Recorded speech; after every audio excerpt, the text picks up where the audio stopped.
விவசாயம் செய்கிற எல்லாத்துக்குமே வணக்கங்க. குறைஞ்ச தண்ணி செலவில் எந்த மண்ணில் என்ன பயிர் போட்டோம்னா அதிக விளைச்சல் கிடைக்கும்னு இந்த வீடியோ பார்த்து தெரிஞ்சுக்குங்க. நீண்ட கால பயிர் குறுகிய கால பயிர் இருக்கிற மாதிரி தாங்க குறைஞ்ச தண்ணி செலவில் சில பயிர்களை விதைச்சோம்னா விளைச்சல் அதிகமாக கிடைக்கும். அது என்னென்ன பயிர்னு பார்த்தீங்க அப்படின்னா மரவள்ளி கிழங்கு. நல்ல வடிகாலுடைய அமிலகாரத்தன்மை 5.5% 7% இருக்கக்கூடிய மணல் சாரி இரம்புற நிலங்களில் வளரக்கூடியதுங்க. மரவள்ளி கிழங்குக்கு அதிக தண்ணி தேவை இருக்காது. மாதத்துக்கு ஒரு முறை அல்லது 20 நாளுக்கு ஒரு முறை தண்ணி பாய்ச்சினா போதுங்க. அடுத்து என்ன பயிர்னு பார்த்தீங்க அப்படின்னா சோளங்க. சோளம் மானாவாரி நிலங்களில் விளையக்கூடியதுனாலும் மாதத்துக்கு ஒரு முறை தண்ணீர் பாய்ச்சினா போதுங்க. மழை காலத்தை நம்பிதான் தமிழகத்தில் பல இடங்கள்ல இது விதைக்கப்படுது. அடுத்து என்ன பயிர்னு பார்த்தீங்க அப்படின்னா எள்ளுங்க. எல்லா மண்களையும் வளரக்கூடியதுனாலும் வண்டல் மண்ணும் செம்மண்ணும் கலந்த நிலத்தில் நல்லாவே வளரக்கூடியது. மிக குறைவான அளவு தாங்க தண்ணி இதுக்கு தேவைப்படுது.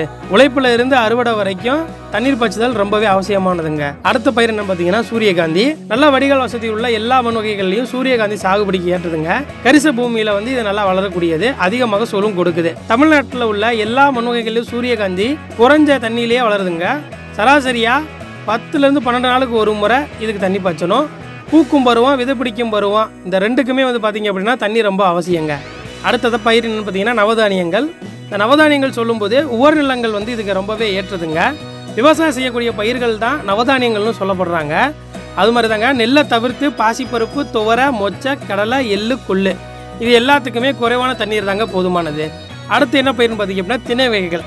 திணைன்னு சொல்லும் பொழுது திணை, வரகு, சோளம், கம்பு போன பயிர்கள் எல்லாத்துக்குமே பார்த்தீங்கன்னா தண்ணியோட தேவை ரொம்ப கம்மியாக தாங்க இருக்குது.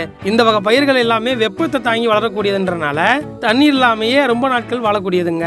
இவ்வளவு குறைந்த நீர் விளையக்கூடிய பயிர்களுக்கு முழுமையான சத்துக்கள் கிடைச்சாதான் விளைச்சலும் மகசூலும் அதிகரிக்கும்.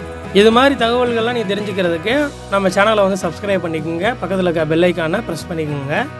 நமது சத்யம் கிஷான் கேரின் அனைத்து உரங்களும் எல்லா உரக்கடைகளிலும் கிடைக்கும். பயன்படுத்துவீர், பயன்பெறுவீர். தொடர்புக்கு 9500995001.